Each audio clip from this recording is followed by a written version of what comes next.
ایک جہالت اور ہے کہ ہم اپنی گود کے اندر نکاح نہیں کرتے. یہ مسئلہ غیر مسلموں کا ہے، ہمارے یہاں نہیں ہے. ایک خاندان کے اندر، ایک گود کے اندر ایک کا ایک کے ساتھ میں نکاح ہو سکتا ہے.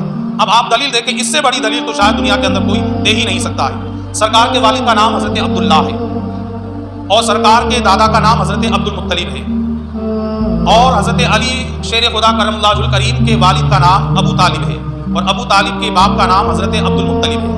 تو آپ دیکھیں، حضرت علی شیر خدا کرم اللہ وجہ الکریم کے باپ کا نام ابو طالب اور سرکار کے والد کا نام عبداللہ.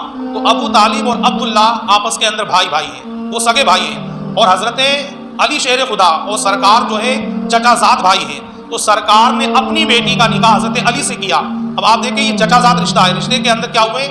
چچا اور بھتیجی رشتہ ہوا، سگے نہیں ہے. سگا رشتے کے اندر منع ہے، یعنی ایک باپ کے یا سگے بھائی کی جو ہے وہ چچا بھتیجے تو بنتے ہیں، سگے چچا بھتیجے، ان کا نکاح تو نہیں ہو سکتا. یعنی سگا چچا سگی بھتیجی، ان کا رشتہ نہیں ہو سکتا، ان کا نکاح حرام ہے. لیکن جب باپ الگ ہو، دادا الگ ہو، رشتہ دار دور کا رشتہ ہو، تو اس کے اندر رشتہ ہو سکتا ہے. اب آپ دیکھیں، خاندان سرکار کا کیا ہے؟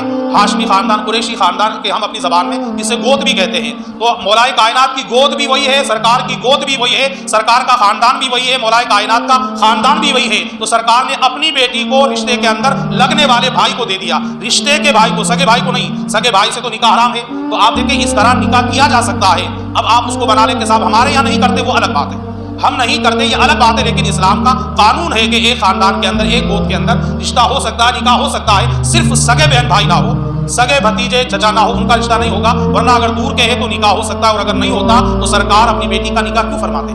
تو اس جہالت کو بھی اپنے ذہن سے نکالنا چاہیے. سگوں کا نہیں ہوتا ہے، ورنہ اگر دور کے ہو تو ان کا رشتہ ہو سکتا ہے، ان کا نکاح جائز ہے اسلام کے اندر.